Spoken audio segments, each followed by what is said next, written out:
Le bobard du mois, signé Eric Woerth. Vous l'attendez tous, oui, l'ex-sarkozyste reconverti macroniste. Un cursus en tromperie.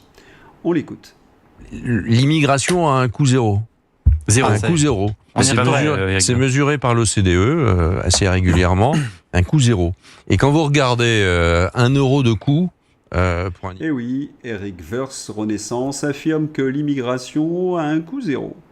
Enfin, presque, parce que quand on l'écoute jusqu'au bout, il nous explique que pour 1 euro dépensé pour un immigré en France, cela rapporte à l'État 0,88 euros. Il faudrait peut-être qu'il revoie la définition du coût zéro, parce que cela coûte donc, selon ses dires, 0,12 centimes d'euros par immigré. Non, ce n'est pas un coût neutre.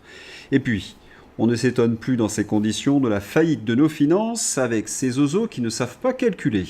Mais certains pourraient me répondre, oui, mais cela ne coûte pas très cher.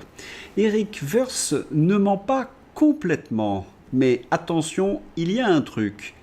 CNews réagit au mensonge d'Eric Woerth, qui a affirmé que l'immigration a un coût zéro. Comment on peut dire que l'immigration n'a pas de coût ? Quelle que soit l'immigration légale ou illégale, il y a un coût. Fin du mensonge. Avez-vous compris la manipulation d'Eric Woerth ? Non ? Alors je reprends.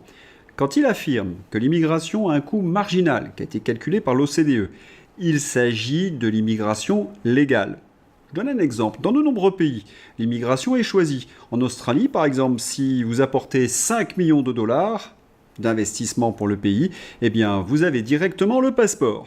En France, l'immigration légale, c'est 70 000 personnes. Oui, 70 000. L'immigration illégale en France, c'est 400 000.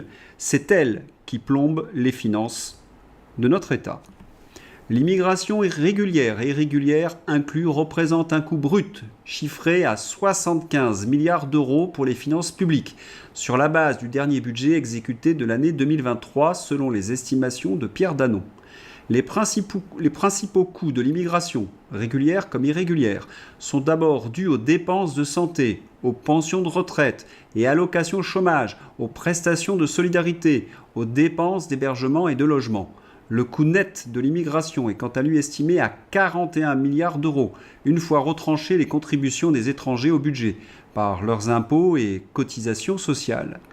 L'immigration clandestine a donc un coût pharaonique pour les Français, au niveau de la sécurité, du logement, des emplois, des impôts.